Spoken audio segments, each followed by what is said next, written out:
Assalamualaikum warahmatullahi wabarakatuh. Selamat sore menjelang malam, teman-teman.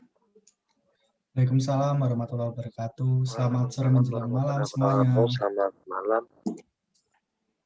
Hari yang cukup lelah ya, karena dari pagi kita udah mulai melaksanakan kuliah, sampai sekarang kita masih ingin mengerjakan diskusi kelompok. Semoga masih pada semangat semua ya, teman-teman. Semangat. Iya, harus dong, harus semangat. Nih, jadi kita di diskusi kali ini kita ingin membahas tentang tugas matkul Pancasila ya, yang pelaksanaan dan tantangan di pelaksanaan Pancasila di masa depan. Dan materi pokoknya itu yang pertama ada tentang sejarah Pancasila dalam era-era kelompok masing-masing, yang kedua tentang persoalan dan permasalahannya, dan yang ketiga itu tentang solusi yang harus dilakukan di masa depan agar tidak terjadi lagi. Benar gak, teman-teman? Ya sih, benar. Ya. Jadi masing-masing teman-teman kan udah punya materi masing-masing ya. Mungkin langsung kita untuk persingkat waktu, kita mulai saja dari materi sejarah Pancasila ya. Untuk pemateri silakan dipaparkan. Terima kasih. Selamat sore semuanya. Perkenalkan, nama saya Tatanan Hoirul Umah. Sore, Tata. Kali ini saya akan membahas tentang penerapan Pancasila dari masa ke masa, mulai dari Orde Lama hingga Reformasi. Baiklah, akan saya mulai. Pancasila merupakan ideologi bangsa Indonesia yang menjadi acuan di setiap sendi-sendi kehidupan masyarakat Indonesia. Pancasila sendiri lahir pada 1 Juni 1945 atas pemikiran panjang I.R. Soekarno beserta seluruh anggota BPUPKI. Dalam pelaksanaannya, Pancasila sebagai ideologi kehidupan bangsa Indonesia tentunya tidak selalu berjalan mulus. Banyak ditemukan kendala dan penyelewengan terhadap penerapannya dari masa ke masa. Selama 75 tahun Indonesia mendeklarasikan kemerdekaannya, terdapat 3 masa inti yang telah Indonesia lewati, mulai dari Orde Lama, Orde Baru, dan Orde Reformasi hingga saat ini. Berikut akan saya jelaskan tentang pelaksanaan Pancasila dari masa ke masa. Pertama, masa Orde Lama. Masa Orde Lama sendiri terjadi selama 20 tahun lamanya, dimulai dari Proklamasi Kemerdekaan Indonesia pada tahun 1945 hingga berakhir di tahun 1966. Dalam penerapannya terdiri atas 3 periode 1950, yang kedua 1950 sampai dengan 1959, yang ketiga 1956 sampai dengan 1965. Kita mulai dari tahun 1945 sampai dengan 1950.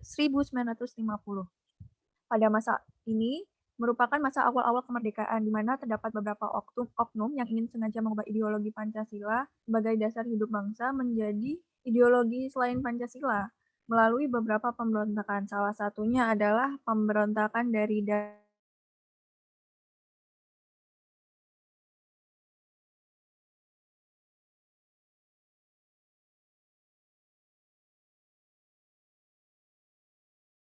Islam Indonesia yang dipimpin oleh Sekar Maji Marijan Kacari. Namun pada akhirnya yang kedua, pada tahun 1950 sampai dengan 1959. Pada masa ini, dasar negara tetap Pancasila, akan tetapi penerapannya diarahkan dengan ideologi liberal, di mana hal ini dapat dilihat ketika dalam penerapan sila keempat yang tidak lagi berjiwakan musyawarah, tetapi menggunakan suara terbanyak atau voting. Pada periode ini, persatuan dan kesatuan NKRI diuji dengan pemberontakan. Salah satunya Republik Maluku Selatan, Pemerintah Revolusioner Republik Indonesia atau PRRI, dan perjuangan rakyat semesta permesta. Mereka semua itu ingin melepaskan diri dari NKRI. Yang terakhir pada tahun 1956 sampai dengan 1965. Pada masa ini terjadi satu kasus yang cukup mencekam, yaitu PKI, yang ingin menggantikan ideologi Indonesia dengan ideologi komunis. hingga meletuslah kejadian tragedi Gerakan 30 September PKI yang dipimpin oleh DN Aidit. Selanjutnya, masa Orde Baru yang akan disampaikan oleh Afifah. Terima kasih. Baik, terima kasih kesempatan yang diberikan. Saya akan melanjutkan pelaksanaan Pancasila pada masa Orde Baru. Pada masa Orde Baru, dalam pemerintahan dimulai dengan masa transisi yang singkat, yaitu pada tahun 1966 sampai dengan 1968, di mana Jenderal Soeharto dipilih menjadi Presiden Republik Indonesia dan dikenal dengan tokoh utama masa Orde Baru.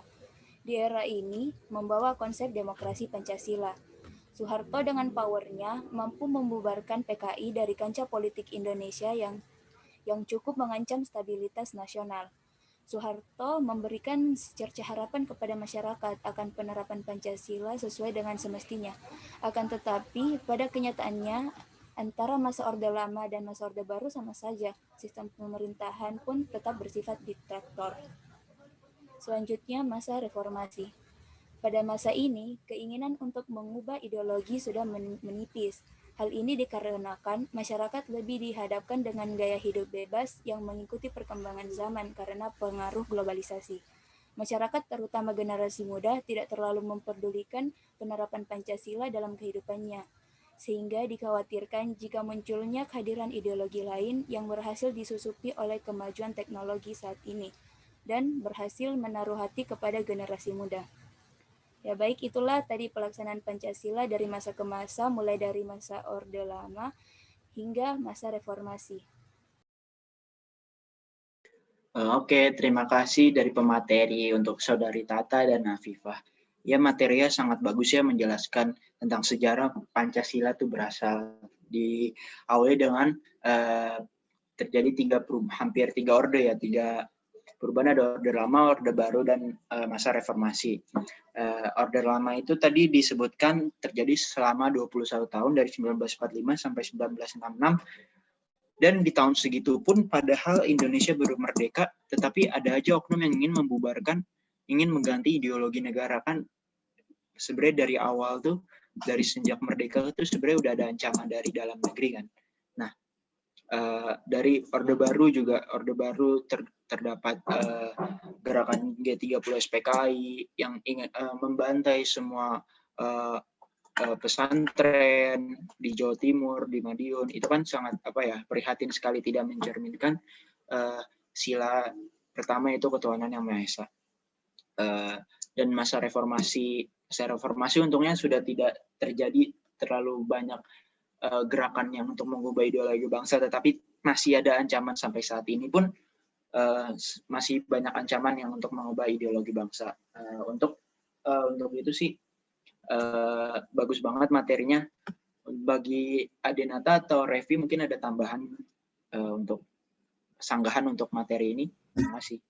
Kalau dari saya sendiri sih sangat setuju sama tadi pendapat yang dikatakan oleh Mas Hanif sama materi yang sudah disampaikan oleh Tata dan Afifah, bahwa Pancasila itu mempunyai sejarah yang panjang. Pancasila itu mempunyai kayak dia itu dibentuk nggak semena-mena, dia itu di benar-benar pas mau dibentuk itu benar-benar udah pendahulu-pendahulu kita itu udah benar-benar mikirin apa yang terbaik buat kita, apa yang terbaik buat bangsa kita. Jadi dengan adanya Pancasila ini nggak semena-mena ada, wah kita pakai ideologi Pancasila, nggak semena-mena seperti itu. Menurut saya ideologi Pancasila ini sudah benar-benar ideologi yang matang, ideologi yang benar-benar sudah dipersiapkan oleh pendahulu kita. Oleh karena itu kita berkewajiban untuk menjaganya, mengamalkannya, dan tidak merusaknya. Itu sih kalau dari saya. Oke, terima kasih tanggapan dari Saudara Hizkia. Mungkin ada dari Saudara Revi untuk tanggapannya. Kalau untuk tanggapan pribadi saya sendiri, saya juga kurang lebihnya sama seperti pernyataan pada Hizkia tadi, bahwa pendahulu-pendahulu kita itu juga sudah merancang betul pada Pancasila, sehingga Pancasila itu juga sudah cocoklah dengan ideologi bangsa. Seperti itu. Terima kasih. Oke, terima kasih tanggapan untuk Saudara Hizkia dan Saudara Revi. Mungkin bisa dilanjut ya untuk materi pokok yang kedua, yaitu persoalan dan permasalahan Pancasila di masa sekarang. Silakan untuk pemateri, dipersilakan. Baik, di sini saya dengan Saudara Revi nantinya akan menyampaikan materi pokok mengenai beberapa masalah atau tantangan yang akan dihadapi oleh kita sebagai bangsa Indonesia dalam konteks Pancasila. Yang pertama, saya ingin memberitahu bahwa sesuai dengan ideologi kita yaitu Pancasila, ideologi ini menurut saya itu bermaksud menyatukan kita sebagai warga negara Indonesia. Nah, kenapa sih kita tuh disatukan? Ya tentu saja karena di dalam kita, di dalam kesatuan NKRI itu terdapat banyak sekali perbedaan. Kita tuh sebagai negara majemuk. Oleh karenanya dipastikan kita sebagai negara majemuk terdapat banyak sekali permasalahan atau tantangan yang akan datang baik sekarang maupun yang akan datang. Baik itu terkait dengan pluralisme, terus ada politik identitas, dan krisis identitas. Nah, di sini saya akan membahas mengenai politik identitas. Apa sih politik identitas itu?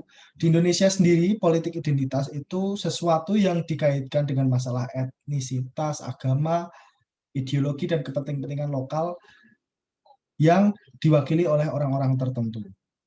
Nah, seberapa berbahayanya sih atau seberapa mengancamnya sih ideologi politik identitas ini? Menurut saya, politik identitas ini sangat berbahaya karena gerakan-gerakan politik identitas ini menurut saya membahayakan masa depan. Karena politik identitas ini sangat-sangat anti dengan nasionalisme, sangat-sangat anti dengan pluralisme, dan sangat-sangat anti dengan demokrasi. Itu menurut pemahaman saya, yang selama ini politik identitas itu masih dipegang oleh kaum mayoritas yang ada di bangsa kita. Dalam hal ini tadi disebutkan kan bahwa politik identitas di Indonesia itu terkait dengan etnisitas dan agama. Nah, di saat-saat sekarang ini politik identitas yang ada di Indonesia itu masih dipegang oleh kaum mayoritas. Bahkan kaum-kaum ini tidak hanya masyarakat sipil, tapi negara itu juga ikut terlibat dalam kayak politik identitas ini. Jadi menurut saya apa yang perlu kita perbaiki dari politik identitas ini, sebenarnya itu politik identitas itu nggak berbahaya kok. Tergantung apa sih? Tergantung kita menyikapinya. Kalau kita menyikapinya dengan baik, sesuai dengan amanat pendahulu kita, terus kita apa sih kayak sesuai dengan prinsip-prinsip kita sebagai kaum muda, sesuai dengan Sumpah Pemuda yang sudah disumpahkan sejak zaman-zaman dahulu, itu sebenarnya politik identitas ini malah sebagai tonggak yang kuat bagi kita. Tapi pada kenyataannya untuk sekarang, bahkan sampai yang di masa depan, mungkin politik identitas ini masih dipegang oleh kaum-kaum mayoritas yang ada di Indonesia. Jadi menurut saya kita perlu membenahi politik identitas yang ada di politik identitas dan krisis identitas yang ada di Indonesia sekarang ini. Terus yang kedua itu ada pluralisme. Nah, negara kita kan negara yang majemuk. Negara yang majemuk terdapat sekali banyak perbedaan, terdapat sekali banyak keberagaman. Jadi, kita sebagai negara majemuk, sebenarnya kita tuh harus bangga sih, harus bangga karena kita sebagai negara majemuk, kita punya ideologi Pancasila, kita punya ideologi pemersatu. Jadi, kita tuh sebagai kayak negara yang besar, negara yang mempunyai banyak sekali perbedaan, kita tuh perlu bangga, bersyukur, dan tidak gegabah. Jadi yang terjadi sekarang ini, bahkan sampai di masa depan, orang-orang kan masih pada tuh kayak intoleransi, terus ada yang mementingkan kepentingan sendiri, terus ada yang mikir kayak wilayah ini harus sesuai dengan suku ini, wilayah ini harus ras ini semua, wilayah ini harus gini semua. Jadi itu merupakan kayak gimana ya, kayak prinsip yang salah sih. Sebenarnya kan kita sudah disatukan oleh NKRI, kita sudah disatukan oleh Pancasila.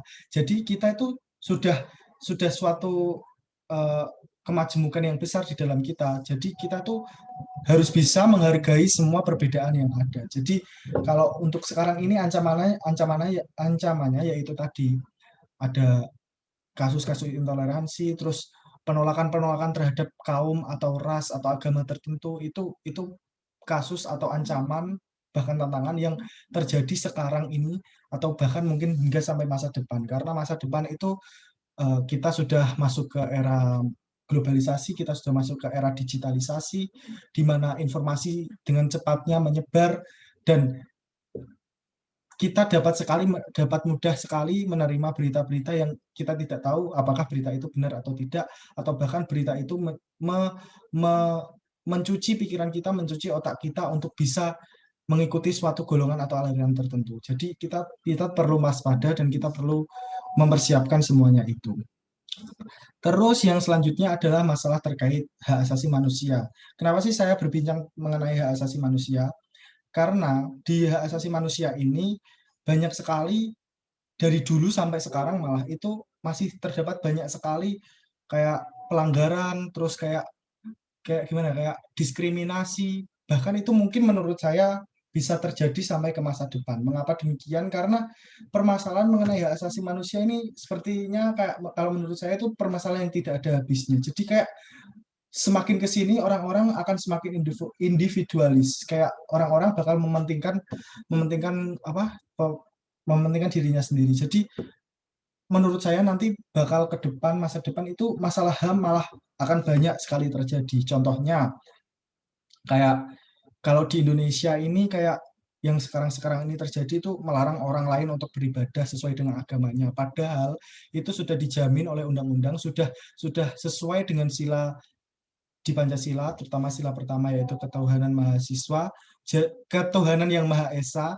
Jadinya apa sih kayak masih banyak pelanggaran yang ada dari dulu sampai sekarang mengenai hal itu tadi, mengenai orang yang dilarang untuk ibadah. Jadi kayak permasalahannya itu muncul terus dari generasi ke generasi.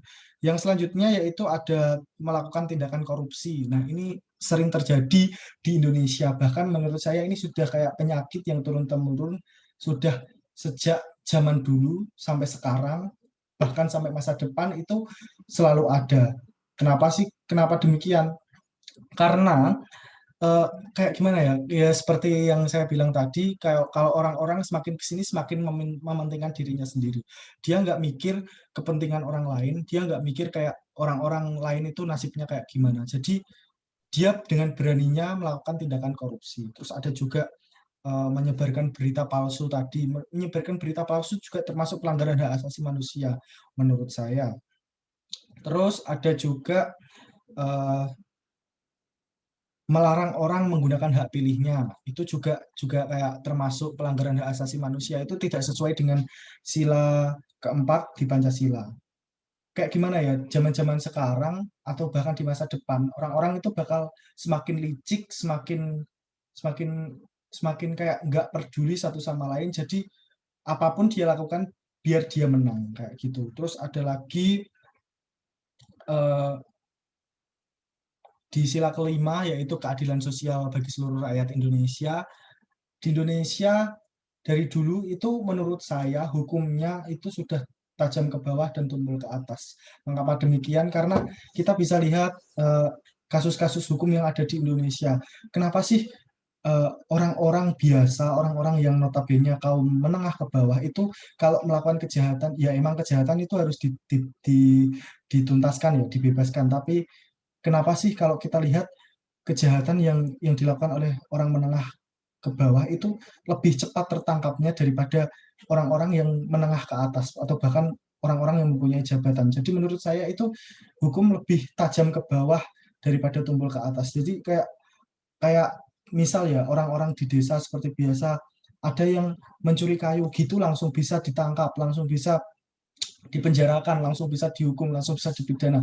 Tapi kita tahu kayak orang-orang yang korupsi, sebenarnya kita tahu, kita mengerti uang itu dikorupsi, tapi kenapa hukum itu sangat lama untuk memproses kasus itu. Jadi kayak kenapa sih hukum di Indonesia itu selalu tajam ke bawah daripada tumpul ke atas. Mungkin itu bakal terjadi sampai ke masa depan karena ya itu tadi orang-orang itu mementingkan dirinya sendiri, mungkin saja karena disuap atau yang lain-lain. Karena kalau orang-orang yang kaum menengah ke bawah kan mungkin dia nggak punya uang ya, dia nggak punya uang untuk menyuap, jadinya ya kayak gitu. Jadinya kalau orang-orang yang punya jabatan kan dia punya uang, dia punya kekuasaan. Jadinya dengan lebih mudah dia mendapatkan apa yang dia inginkan.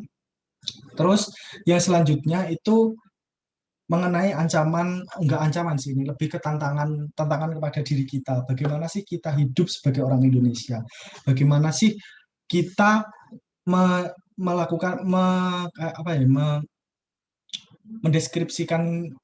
mendeskripsikan kita sebagai orang Indonesia tidak hanya di atas kertas. Jadi kita sebagai orang Indonesia kan kita udah punya ciri khas ya sebagai orang Indonesia di mata orang luar negeri. Orang Indonesia itu ramah, orang Indonesia itu baik, orang Indonesia itu sopan, suka tolong menolong, gotong royong dan lain-lain. Nah, itu kemungkinan besar di masa depan akan luntur. Mengapa demikian? Karena di masa depan itu zaman kan sudah berubah, apa-apa serba modern, digitalisasi semuanya. Kayak orang itu akan lebih acuh terhadap orang lain. Nah, itu merupakan suatu tantangan besar bagi kita dalam menyikapi kehidupan kita kehidupan berbangsa dan bernegara kita. Jadi gimana ya, kita tuh harus bisa memposisikan diri kita sebagai warga negara Indonesia. Kita harus bisa memposisikan diri kita sebagai orang Indonesia. Jadi sampai di masa depan kita tuh bisa tetap dikenal oleh orang luar kalau orang Indonesia itu baik, orang Indonesia itu sopan, orang Indonesia itu suka tolong menolong. Jadi kita tuh perlu mempertahankan etnitas kita sebagai orang Indonesia. Jangan sampai dengan semakin berkembangnya zaman, kita semakin turun, kita semakin kayak gimana ya, semakin acuh terhadap kebudayaan kita sendiri. Terus permasalahan selanjutnya yaitu mengenai tantangan terhadap ideologi kita Pancasila. Ini tantangan terhadap ideologinya. Jadi kan kita kan di masa depan tentunya semua itu serba digitalisasi, semua serba mudah. Orang-orang akan ke luar negeri, masuk ke luar negeri atau masuk ke dalam Indonesia itu dengan mudahnya. Jadi tantangan itu akan menjadi tantangan tersendiri bagi ideologi kita Pancasila. Apakah mungkin di masa depan ideologi kita akan tetap bertahan atau tidak? Jadi itu merupakan tantangan yang besar bagi bangsa kita sekarang ini, bagi ideologi kita sekarang ini. Karena ya semakin majunya zaman, semakin berkembangnya zaman, tentunya semua akan semakin mudah, semua akan semakin kayak tidak terbatas gitulah, tidak ada aturannya. Jadi Pancasila di masa depan akan bagaimana? Jadi itu semua tergantung kita. Jadi itu tantangan yang ada, tantangan mengenai ideologi kita Pancasila. Seperti kalau sekarang ini ya saya contohkan sekarang ini sudah ada tantangan terhadap Pancasila seperti individualisme yang sekarang sudah mulai muncul. Terus kapitalisme itu sudah ada di zaman kita sekarang, apalagi di masa depan. Oleh karena itu tadi kembali ke poin yang sebelumnya, bagaimana sih kita mensikapi diri kita sebagai orang Indonesia. Kalau menurut saya nih, yang sekarang ini tantangan terbesar yang dihadapi oleh ideologi kita Pancasila, itu tantangan terbesarnya itu adalah memerangi terorisme, terus narkoba kayak gitu, itu tantangan yang terbesarnya sih. Secara terorisme itu kayak dia itu ingin mengubah ideologi kita, dia itu ingin mendoktrin seseorang, ingin mencuci otaknya, ingin ya mendoktrin itu kalau ideologi Pancasila itu salah, yang benar ideologi ini. Indonesia itu seharusnya negara ini. Jadi kalau kita pakai Pancasila itu tidak sesuai dengan ini. Jadi itu merupakan tantangan yang terbesar menurut saya yang saat ini kita alami. Mungkin di masa depan tantangannya bisa lebih besar dari yang sekarang. Jadi kembali lagi ke diri kita harus bisa memposisikan diri kita sebagai orang Indonesia yang bermartabat dan tidak mudah terpengaruh dengan dunia luar. Kita harus bisa beradaptasi dengan dunia luar, tapi kita tidak boleh meninggalkan kebudayaan kita sendiri. Itu sih dari saya. Mungkin Mas Revi bisa dilanjut.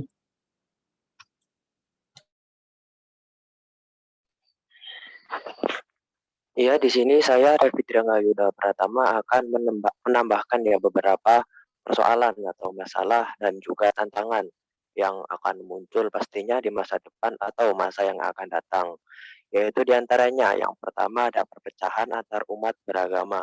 Mengapa saya memasukkan perpecahan antar umat beragama ini ke dalam masalah yang nantinya akan muncul di masa yang akan datang. Hal itu karena pada masa sekarang saja sudah banyak terjadi perselisihan antar umat beragama. Pada masa sekarang saja banyak yang tidak bisa menghargai antar umat beda agama. Hal tersebut jika dibiarkan maka tentunya di masa depan nantinya akan mengakibatkan permasalahan yang buruk bagi antar agama maupun bagi keutuhan Negara Kesatuan Republik Indonesia.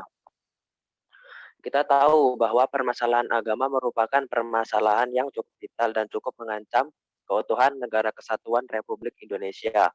Jika terus dibiarkan, karena jika terus dibiarkan, oleh karena itu perselisihan antar agama harus segera ditemukan solusinya agar keutuhan Negara Kesatuan Republik Indonesia di masa yang akan datang bisa tetap terjaga dan tidak sampai ke masalah perpecahan. Selanjutnya, masalah yang kedua yang mungkin terjadi pada masa yang akan datang yaitu kriminalisme atau terorisme. Zaman sekarang di berita-berita tanah air banyak ditemukan atau banyak diberitakan tentang kriminal yang semakin marak terjadi pada Negara Kesatuan Republik Indonesia. Jika perlakuan kriminal tersebut dibiarkan, maka tentunya akan mengancam generasi emas bangsa Indonesia di masa yang akan datang. Jika generasi-generasi Indonesia telah rusak, maka bagaimana keadaan serta keutuhan Negara Kesatuan Republik Indonesia di masa yang akan datang? Tentunya masyarakat Indonesia menginginkan yang terbaik bagi negeri ini. Oleh karena itu, pelaku-pelaku kriminal harus diberikan sanksi yang di mana sanksi tersebut dapat memberikan efek jera kepada pelaku kriminal dan pelaku kriminal tersebut tidak akan mengulangi perbuatan kriminal tersebut di kemudian hari. Lalu yang ketiga ada perpecahan antar suku atau golongan ya. Seperti yang saat ini marak terjadi di Papua, konflik Papua itu sudah terkenal sejak zaman dulu hingga zaman sekarang. Maka seperti contoh organisasi OPM, Organisasi Papua Merdeka yang ingin mengakui sisi Papua bahwa Papua akan memisahkan diri dengan Indonesia. Hal itu tentunya tidak mendapat persetujuan dari pemerintah. Jika Papua berhasil melepaskan diri dengan Indonesia, maka tidak memunculkan kemungkinan lain bahwa wilayah lain yang masih terdapat pada Negara Kesatuan Republik Indonesia juga akan ikut memisahkan diri dengan Indonesia. Kita tahu bahwa yang ingin memisahkan wilayah dari Indonesia tidak hanya satu, seperti contoh gerakan Aceh Merdeka yang bergerak di wilayah Aceh.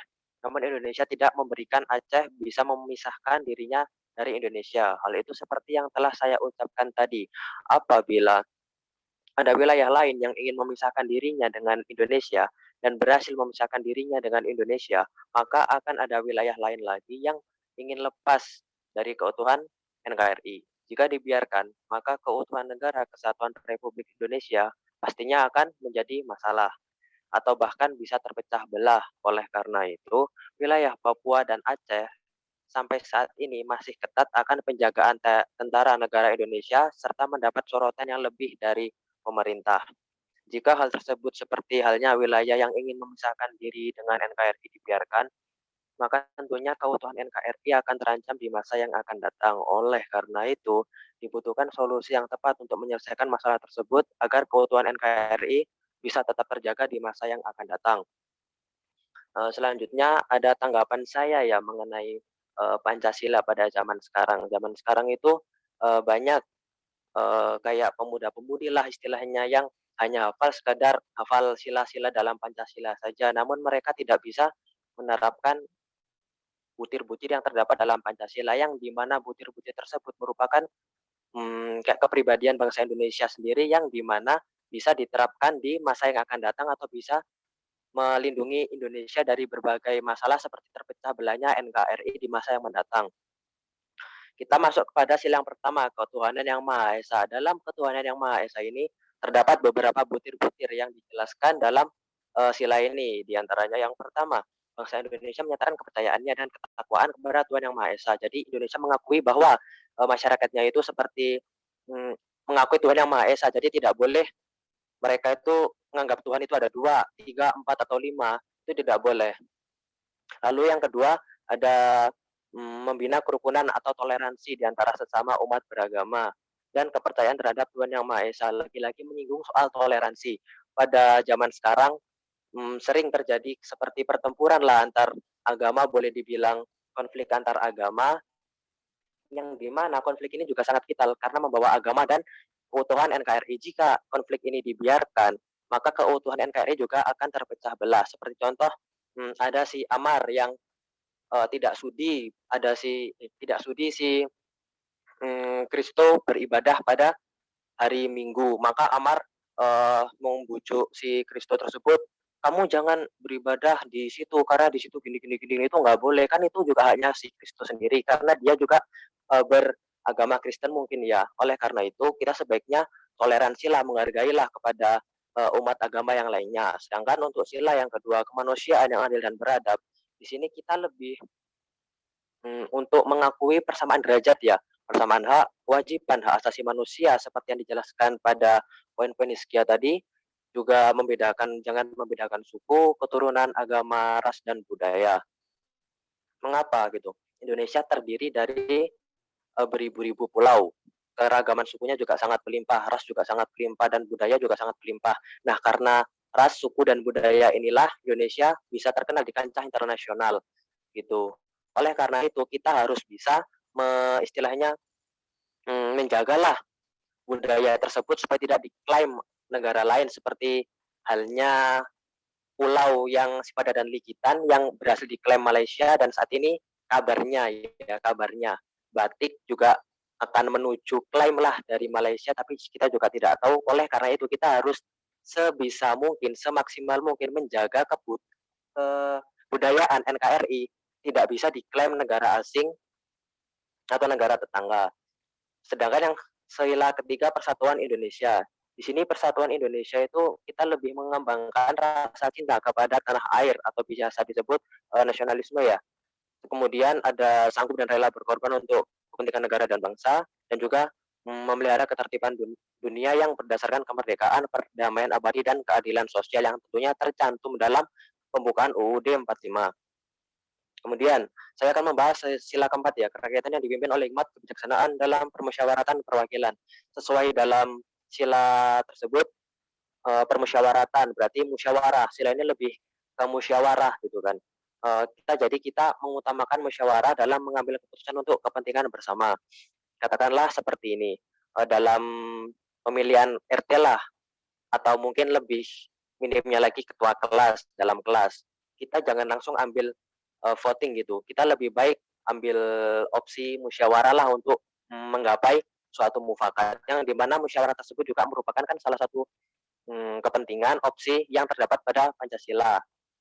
Seperti itu. Kemudian ada tuh butir-butir lain yang terdapat pada Pancasila seperti menghormati dan menjunjung tinggi setiap keputusan yang dicapai sebagai hasil musyawarah. Jadi kita tidak boleh memaksakan kehendak ya teman-teman dalam musyawarah gitu. Lalu ada sila yang kelima, keadilan sosial bagi seluruh rakyat Indonesia.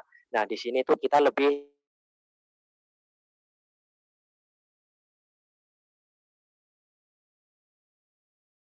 gitu. Sebaiknya kita juga harus gimana ya, menerapkan hukum tersebut seadil-adilnya.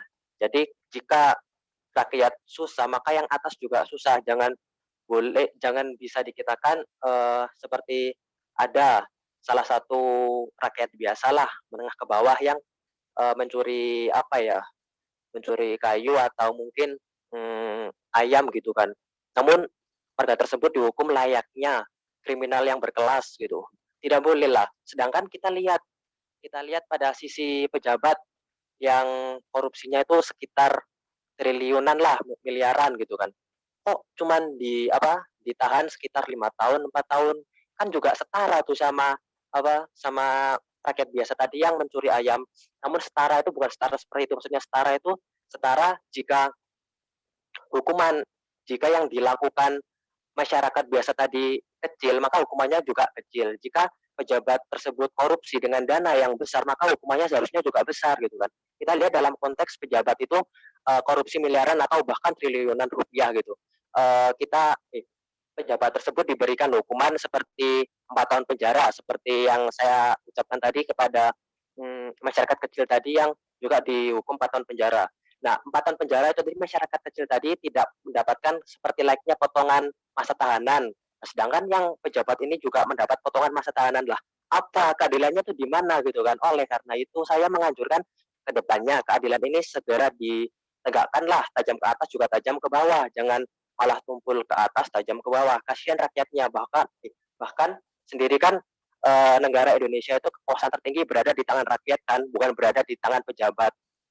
Mungkin itu penjelasan dari saya. Terima kasih.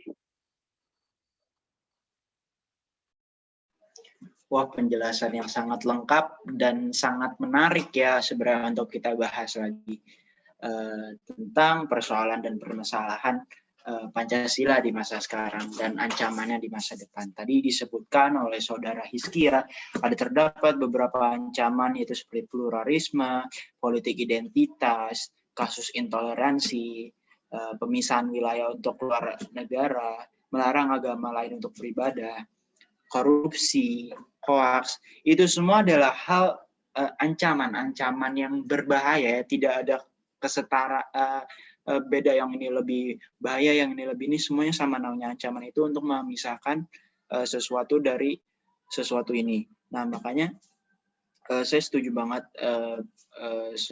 semua materi yang tadi dijelaskan oleh Revi juga, Saudara Revi dan Saudara Hizkia yang Saudara Revi tentang banyak sekarang pemuda-pemudi yang cuma hafal silanya doang, nggak hafal isinya. Nah, terus terjadi pemecahan antar umat beragama, kriminalisasi, terorisme, itu kan ancaman yang sangat berbahaya menurut saya, karena apalagi terorisme ingin menghancurkan suatu golongan tertentu, ingin mengebom wilayah ini untuk ini, kan itu sangat berbahaya bagi kedudukan bangsa ya.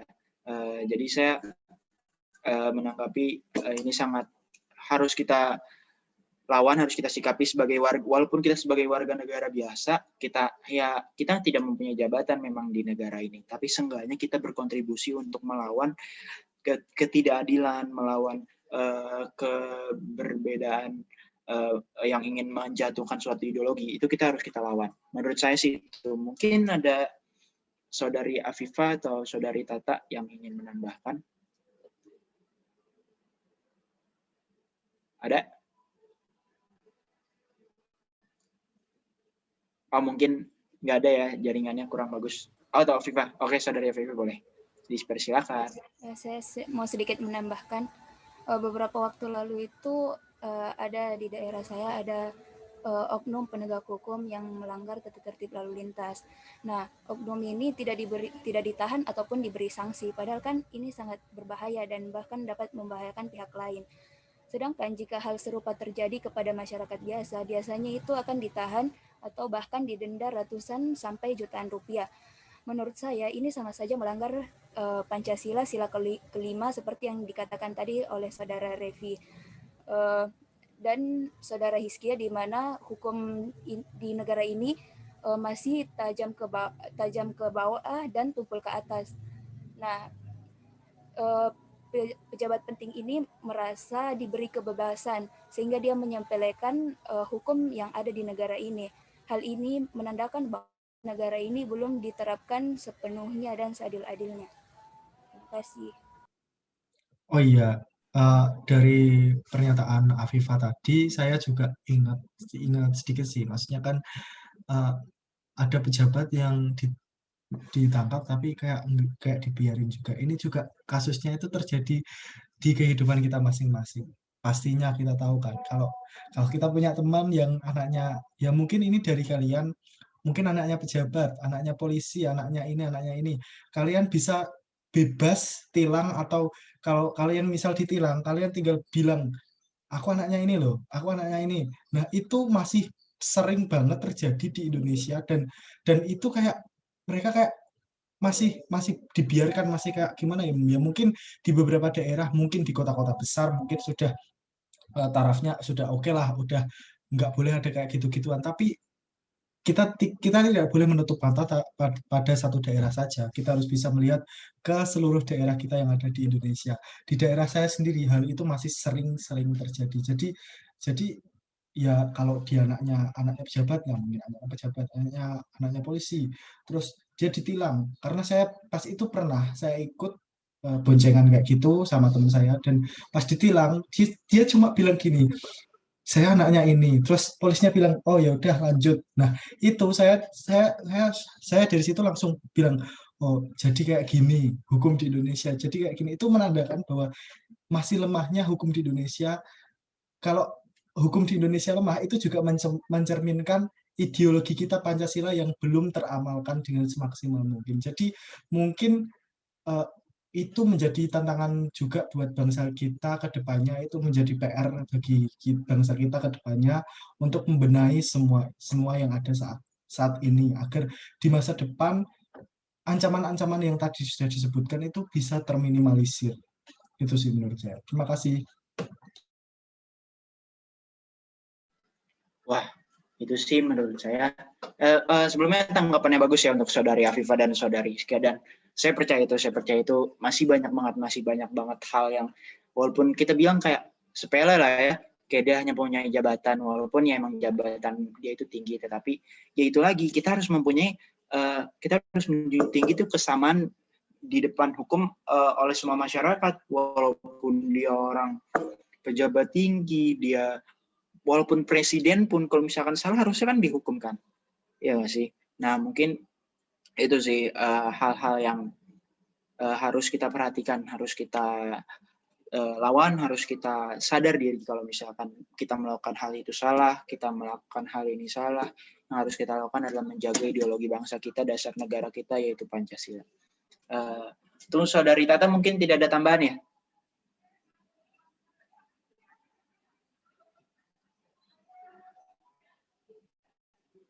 Oke. Ya, pendapat dengan apa yang dikatakan oleh Saudara Hizkia, Afifah, Hanif, dan Revi, kasus-kasus yang kasus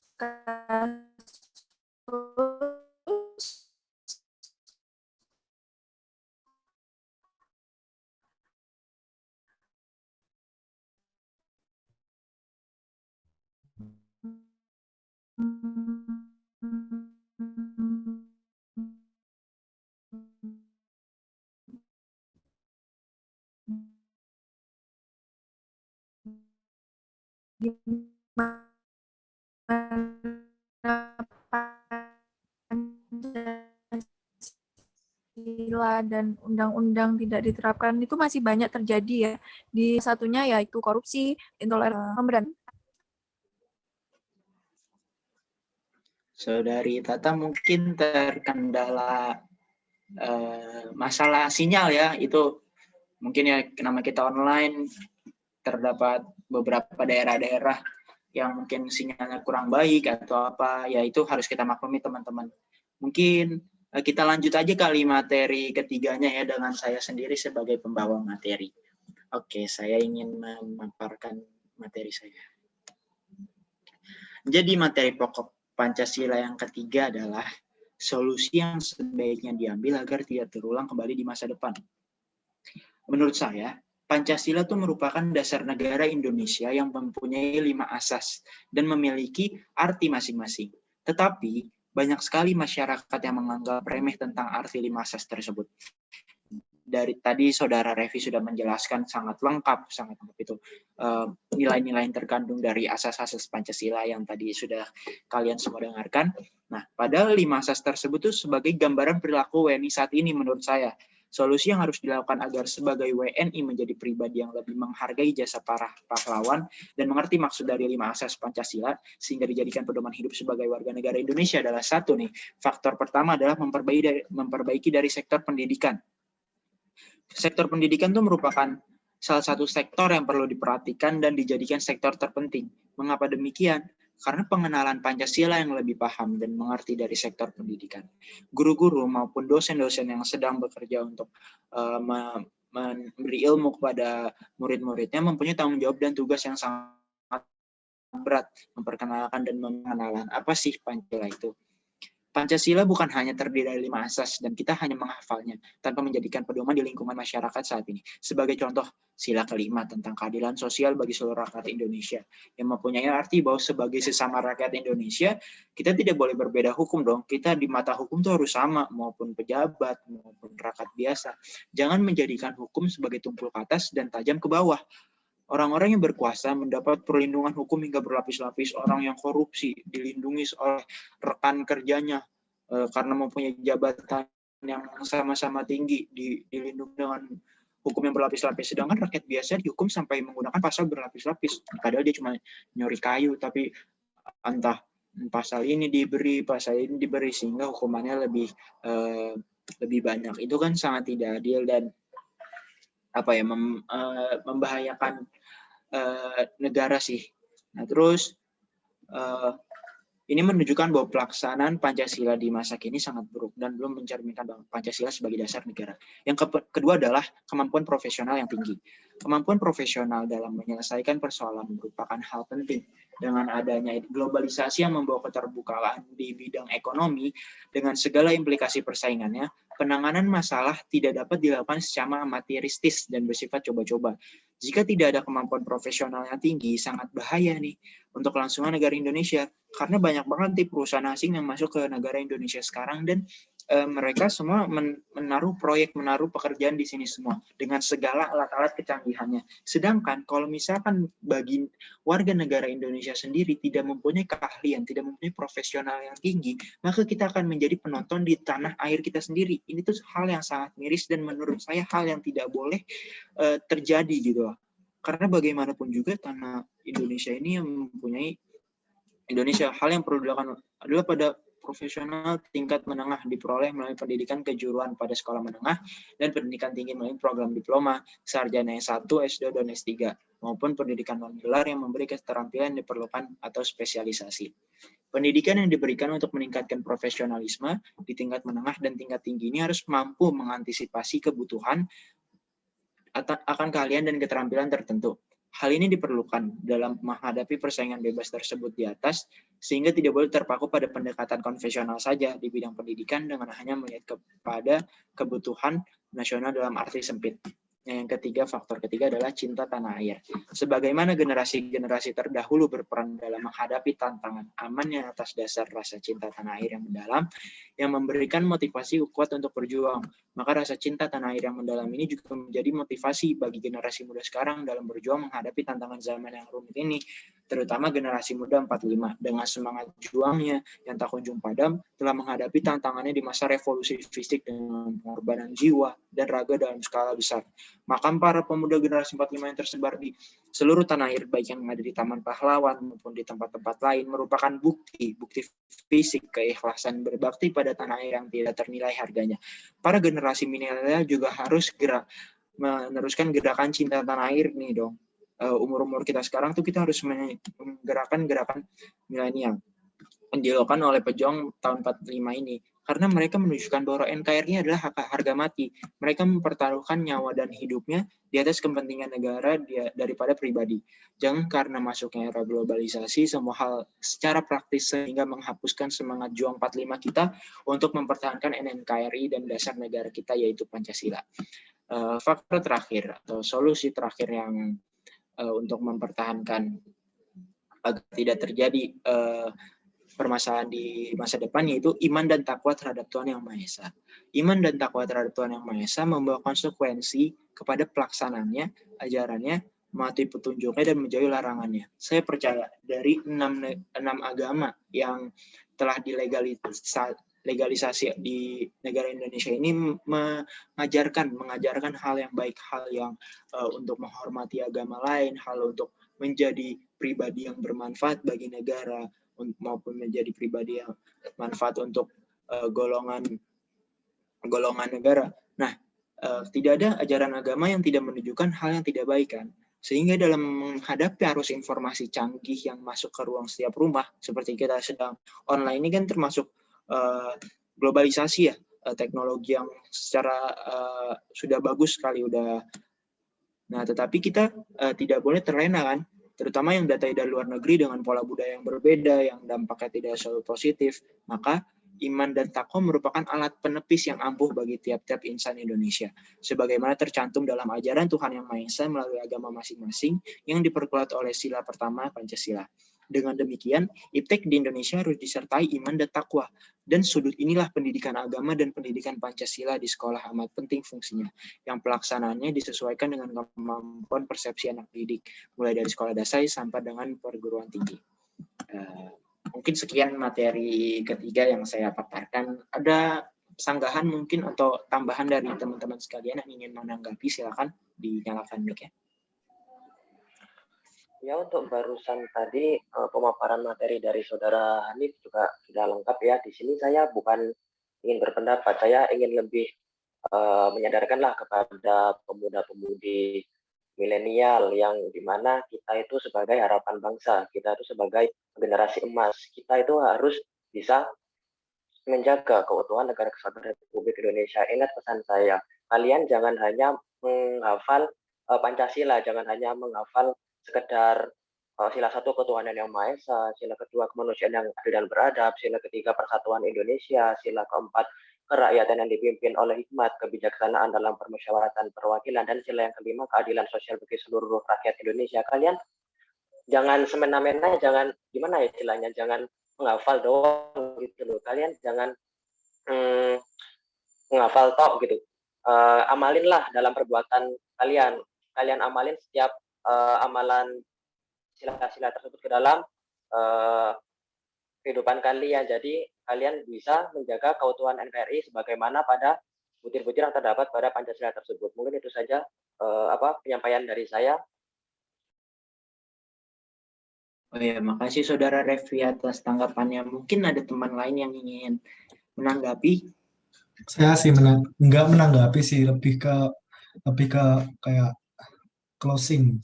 Kayak gimana ya? Kayak jadi ideologi kita kan ideologi Pancasila. Tadi sudah disebutkan ideologi Pancasila itu sejarahnya panjang. Terus tadi juga udah disebutkan bahwa ideologi Pancasila itu nggak semena-mena asal dibentuk, itu melalui beberapa proses, melalui kayak benar-benar proses yang lama, sudah benar-benar dipikirkan matang oleh pendahulu-pendahulu kita. Udah tadi dijelasin ya di awal.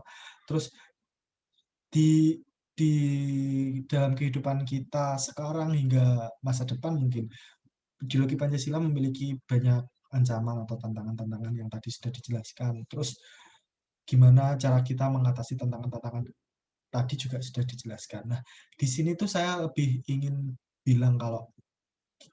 menekankan sebenarnya kalau ideologi Pancasila itu benar-benar ideologi yang istimewa, ideologi yang hanya dipunyai oleh negara kita, yaitu negara Indonesia. Coba sebutin negara lain yang punya ideologi Pancasila. Nggak ada kan, cuma dimiliki oleh Indonesia aja. Jadi kita tuh harus bisa bersyukur punya ideologi Pancasila, kita harus bisa menjaganya, kita harus bisa mengamalkan sila-silanya. Terus kita nggak boleh acuh terhadap Pancasila kita harus mengamalkannya, kita harus mengaplikasikannya dalam kehidupan sehari-hari.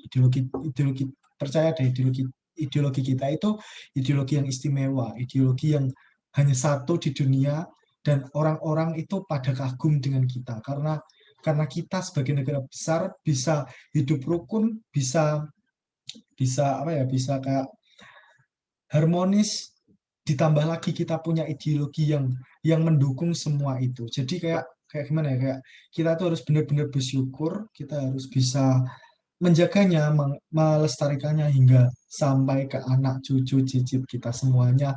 Semua harus bisa menjaganya. Mulai dari sekarang kita, seperti yang dibilang Hanif tadi, kita ini generasi muda, kita harus punya semangat 45 buat menjaga dan mengamalkan sila-sila Pancasila yang ada dalam Pancasila itu ke dalam kehidupan kita sehari-hari. Jadi itu sih, saya hanya ingin menekankan bahwa ideologi kita itu ideologi yang istimewa. Jadi jangan biarkan ideologi kita dirusak atau bahkan dihancurkan oleh orang lain. Itu saja. Terima kasih. Wah, terima kasih tanggapan dari Saudara Hizkia dan Saudara Refli Triangga. Mungkin dari Saudari Tata atau Saudari Afifah ingin menambahkan atau gimana? Cukup ya? Menurut saya, Oke. Lanjut aja nggak apa-apa. ya menurut saya Pancasila sendiri harus kita jaga karena kita sebagai generasi muda tentunya kitalah yang akan melanjutkan kehidupan bangsa ini karena kalau bukan kita siapa lagi yang akan mengajarkan kepada keturunan kita tentang Pancasila itu sendiri. Sekian dari saya. Kasih tanggapannya Saudari Tata. Untuk Saudari Afifah mungkin ada? Ya, saya sependapat dengan tadi yang dikatakan Revi, Ade maupun Saudari Tata, bahwa Pancasila itu merupakan pedoman kita dalam berbangsa dan ini telah dibentuk dengan susah payah, jadi kita harus melestarikannya agar budaya-budaya luar itu tidak menggantikan Pancasila ini. Dan selain itu, Pancasila merupakan alat pemersatu bangsa kita. Jadi sangat penting bagi kita untuk menjaga keutuhan negara ini agar tidak menimbulkan konflik yang dapat membuat perpecahan bagi bangsa ini. Terima kasih. Iya, setuju banget dari pendapatnya Saudari Afifah sih. Sangat benar sih ya menurut saya. Mungkin itu saja diskusi kelompok hari ini ya, dicukupkan teman-teman karena kita sudah membahas 3 materi pokok. Yang pertama tentang sejarah, yang kedua tentang persoalan Pancasila dan masalahnya dan ancaman untuk masa depan, yang ketiga tentang solusinya. Itu sangat sudah dijelaskan, sudah dipaparkan dengan sangat baik dan jelas dari masing-masing materi. Dari kelompok 6 mungkin dicukupkan sampai sini aja ya. Terima kasih untuk Saudari Afifah, Saudara Hizkia, Saudara Revi, dan Saudari Tata. Selamat istirahat, tetap semangat untuk belajar.